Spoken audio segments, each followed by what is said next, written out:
I'm Cam. I'm Tyler. And I'm Aaron. We're three brothers who lead extraordinary lives. Because we live and work in our family zoo. Caring for endangered animals along with a team of keepers. And helping wildlife conservation projects around the world. This is One Zoo 3. As a family, we're doing all we can to help protect the planet. Right, boys, I want to know what you're doing to save energy. I've been going around turning off the light switches when we don't need to have the lights on. I've been having showers rather than baths to save water. And what's Ty doing? I think he said he's going off on his bike somewhere.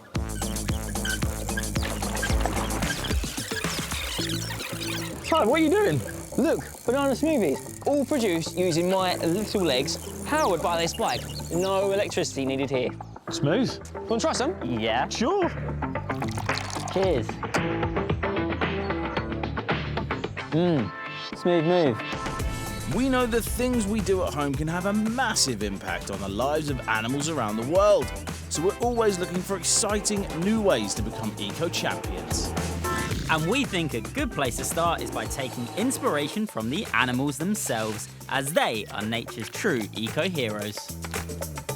As we reuse and recycle, Our pygmy marmosets make sure nothing goes to waste. They're adorable, aren't they? Tyler helps our good friend Roma turn animal poo into power. Look at that giraffe poo. Pure energy. and our Amur tigers show why they are powerful planet protectors. Talk about this. At the One Zoo 3 Zoo, we're big on looking after our planet. The buggies we drive are powered by electricity, making them better for the environment than petrol or diesel. We use recycled materials to create enrichment for our animals, from barrels, tyres and rope. But there's still so much more we can do, isn't there, boys? Yeah! Today, we are taking inspiration from the animals. And our first eco-heroes to learn from are the pygmy marmosets. We clean out their habitat every day, but we want to try a new way of tidying up, inspired by nature's clever recycling, so nothing goes to waste. To make it work, we need 3 important eco-heroes, and keeper Amy needs help finding the first. Amy to Cam, would you be able to find a bromeliad? A bromeliad? Yeah, sure, I can do that. Our first unusual sounding hero isn't a reptile. Well, definitely not in here.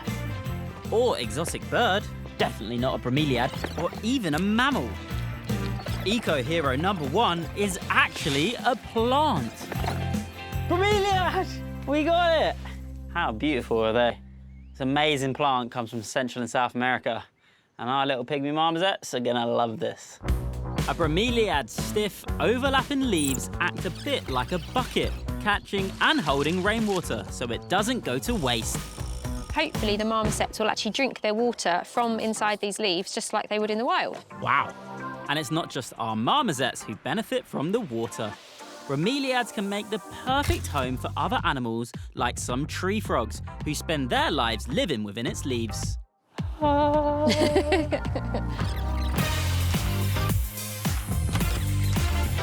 Looks like a good spot.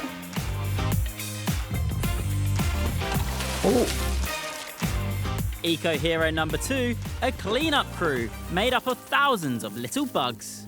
So we're going to put the springtails in first. So we're just going to plop them here. At barely a millimetre long, they are the smallest of our heroes. And next, it's the giant orange woodlouse.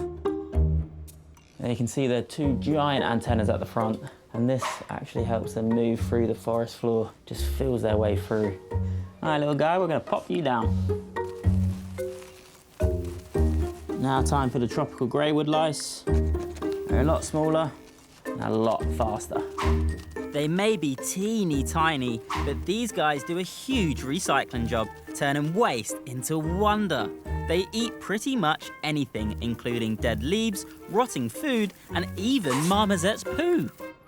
The bugs break down all that waste in their bodies and then poo out something so important it has a special name: frass. This adds natural goodness into the soil to help the plants to grow here and in the wild. This floor will help the plants to survive. That's so cool. Yes, very cool. Now for the third and final hero, the pygmy marmosets themselves. Hey, here's all the family. They're adorable, aren't they?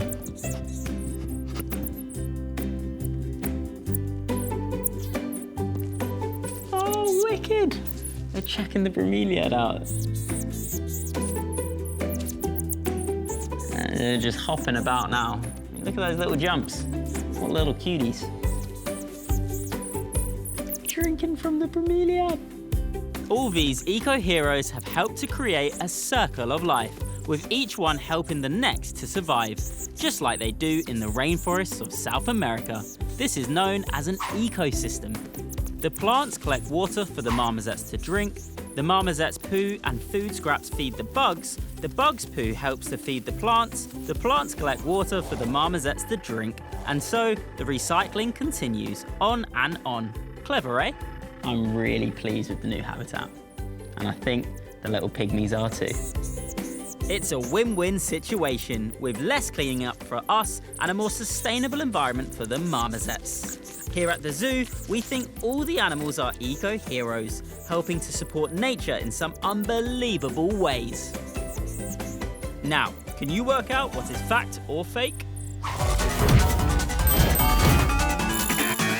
Welcome to today's Fact or Fake, where I test your knowledge on our amazing animals. And today I'm joined by Siberia, our Amur tiger, and her sister Alina, who's somewhere around here.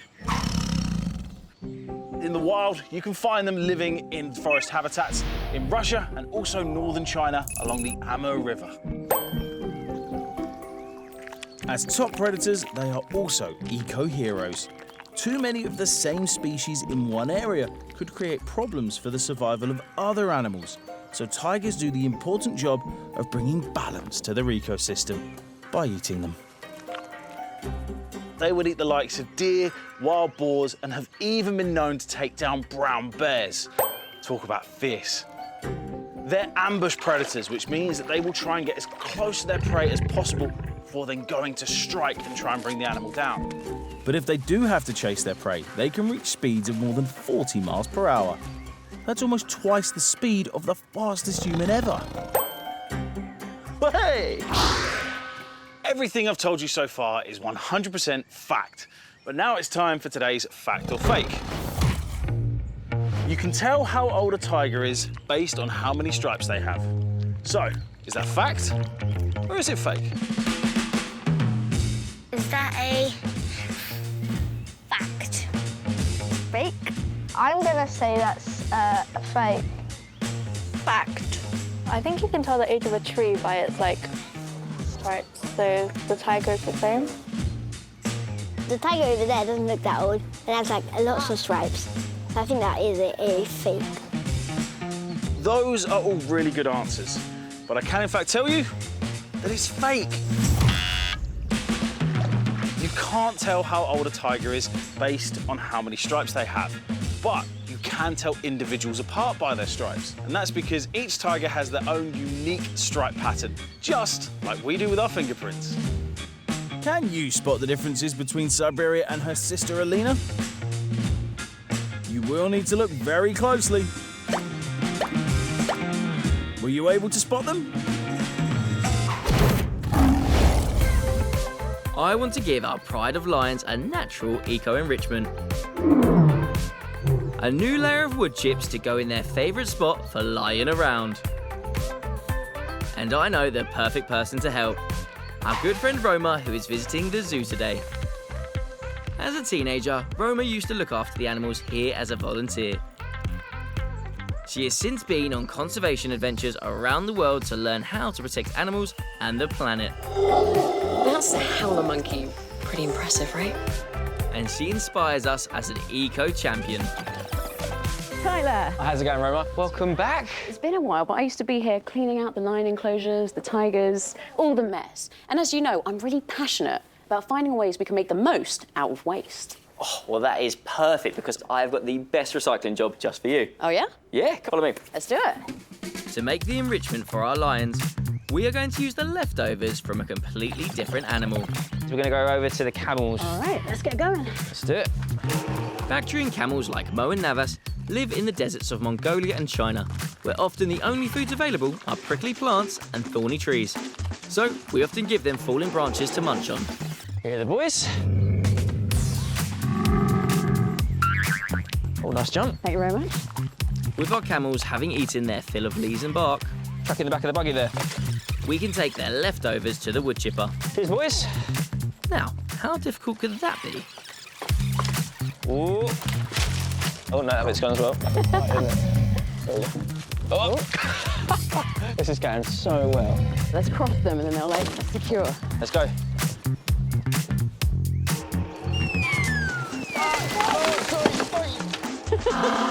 It's Roma's fault. She didn't secure it as much as we'd hoped, so... yeah, that's it. I think it was my fault, really.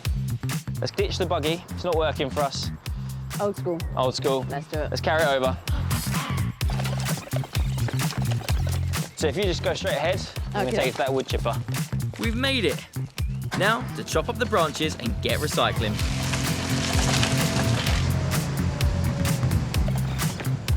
So let's wheelbarrow it up. And get it over to the lions. Just like us, Roma's passion for protecting the planet runs in the family. So my passion started with my grandpa. He was the coolest guy. So I'm half Sri Lankan, and he used to rescue and rehabilitate sloth bears and monkeys back in Sri Lanka. The way I see it, we've got to find ways to look after them, protect nature and animals in a way that lasts so that future generations can enjoy our planet too. Sometimes it can all feel a bit overwhelming, but by making small, positive changes at home, we can make a big difference. Check out Roma's top eco tips. Tip number 1, pass it on. Before you throw away any unwanted toys, games, or even clothes, if they're in good condition, why not pass them on and let someone else get good use out of them? Tip number 2, avoid travelling by car whenever you can. If it's a short journey, walk or take your bike if possible. By swapping out just a couple of car trips a week, it makes a big difference on reducing carbon emissions, which causes climate change. Plus, you can take in more of nature's wonders along the way. Tip number 3, spread the word. Tell all of your friends about your passion for nature to help save our beautiful planet. Encourage them to be an eco-hero just like you, and together we can help make a positive change. Back to our recycling. And with our lions Moto, Zuri and Izulu in their indoor den, we can safely spread out the wood chip. We're going to scatter it in their favourite sleeping spot. Oh, nicely done. Oh, well done, a great job. It's all spread out nicely. I hope that Moto thinks our recycling is as rawsome as Roma does. You okay? Oh, that was an impression, sorry. No, that was good. That was very good. Time to find out. Having left their habitat, we can now let our lions back in. Oh, here they come. Oh, amazing. Sounds like Moto approves. They're coming straight over. It's great to see them interacting with the wood chip. Smell and scents are really important to them and all big cats to help them explore their world. Look at Moto. Oh, he's loving it. He loves it so much, he's fallen asleep on it. Oh, look at him. Maybe he's just like me and you, dreaming of a greener world. So, Ty, it's been so good being back helping you with your recycling projects, but now I've got a recycling project to show you.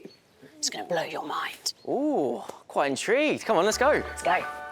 We'll see what Roma has in store for Tyler later. The reason we all need to do our bit to protect the planet is because many animals are threatened with extinction, including one super cute species we met when we swung by San Diego Zoo in the USA.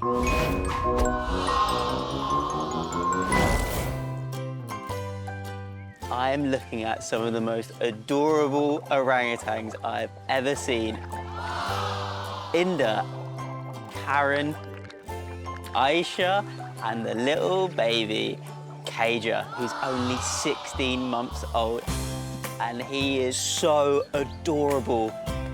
Orangutans like Kaja have one of the longest childhoods of any animal and stay with their mother until they reach around 7 years old. They spend this time learning everything from her, including what's good to eat and how to use tools like sticks to get termites, ants or bees out of tree holes. These orangutans love playing with their friends, two siamangs, a species of black-furred gibbon who they share their habitat with. Honestly, this is so funny to see. Two orangutans and a siamang all arguing over who gets the Hessian sack. It's just chaos. They are so cute.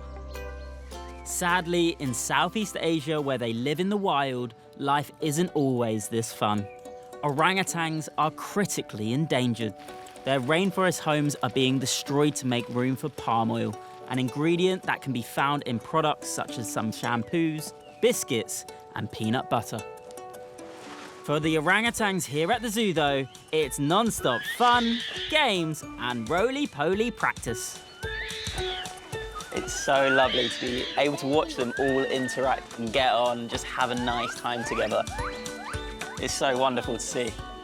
I think I'm in love. I literally can't get over it. I could watch them all day. Earlier, our marmosets inspired us to create an ecosystem with their recycled poo. For the other 800 or so animals at the One Zoo Free Zoo, we have another way to get the most out of their muck. It is actually recycled by local farmers who spread the waste across their fields. This helps their crops grow in a natural way, making food to eat that's grown without using lots of chemicals, which could be harmful to the environment. As great as we think this is, our good friend Roma is taking me to another zoo not far from here, which is doing amazing things with poo. It is thought Marwell Zoo is the first zoo in the world to recycle their animal poo in a way that can actually heat the homes of the animals themselves. Roma has brought me to the zoo's rainforest habitat so we can see the poo power in action. So this is it, the tropical house, which is heated by poo energy. So there are fish, there's birds, and there's also a really cool sloth in here as well. There he goes, look. That is Santos. So his home here is heated to a very warm 30 degrees, similar to the temperature it would be in the tropical forests of Central and South America. But instead of using gas or electricity to heat the building we're in, the zoo does it by burning chunks of animal poo. It's saving 220 tons of carbon dioxide every year, a greenhouse gas which causes climate change. To make sure Santos's home stays at the temperature he requires, we've been given the job of collecting poo from around the zoo. And our first pickups are the poos of the addax, a type of antelope. Oh, look at these beauties. Yeah, they're great. Should we add it to the pile then? Let's do it. As important as these little poos are, I'm told the best poo at the zoo belongs to the giraffes. Let's go. Come then.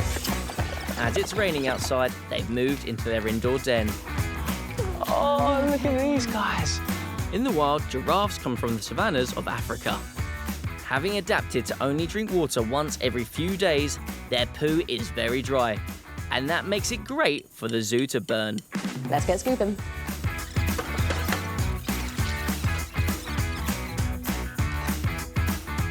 What's the aroma, Roma? It smells like a fresh, crisp autumn day. He just needs to get her nose checked. Everyone knows there is only one Professor Poo, and that's me. Oh, there's a nice big bit just there. Hey! Nicely done. Hey. Here we are at the Poo Energy Centre. Wow, it's amazing. Oh, What? that is a lot of poo. There's so much poo. So 2 tons of it gets dumped here every week. That's around the same weight as an adult rhino. Oh, we've got this little wheelbarrow full. Every bit counts, right? True, come on then, let's add it to the pile. So to turn all of this poo into power, it's first chopped into little bits no bigger than grass clippings. It's dried, and then it's squished. So this is where all the squashed poo comes together. It's called a poo briquette. And these are the finished bricks. Nice. Quite weighty, aren't they, as well? That is solid. Here's a check. So the briquettes are put in here to be burnt at a seriously sweltering 950 degrees Celsius. That is a lot of hot poo in there. Oh wow, yeah, there's loads. This fire then boils water, which is pumped around the zoo to warm the habitats of some of its animals, including the home of Santos, the sloth. Isn't he gorgeous? How cool is this? Well, Roma, I am seriously impressed. Hopefully one day at our zoo, we're able to actually heat buildings just like this using animal poo too. That'd be great. Now, we can't all recycle poo to keep warm, like Santos over here. So my top tip is before you turn the heating on at home, try putting a jumper on to keep warm. It's a small tip, but it can make a big difference. It's been so inspiring to see some of the ways animals are nature's true eco-heroes. Yeah, and it feels great to know that we're doing our bit to help protect the planet. Oh, I tell you what, it's been such a busy day. I could really do with another one of your smoothies, Ty. Come on then, over here. Okay, so I've got Sunbear Surprise, I've got Porcupine Paradise, or Capybara Crunch. What do you fancy? Ooh, I'm gonna go for Porcupine Paradise. I'm gonna go for the Capybara Crunch. Good choice, good choice. All right. Oh, cheers, Ty. There you go, Ez. Oh, I'm tired after that. Whew. Last one. I wouldn't be so sure that this is your last one. What do you mean? Sorry, mate. Hello. One Sunbear Surprise, please. Okay, boys, go and get some more stock. Whew, here we go.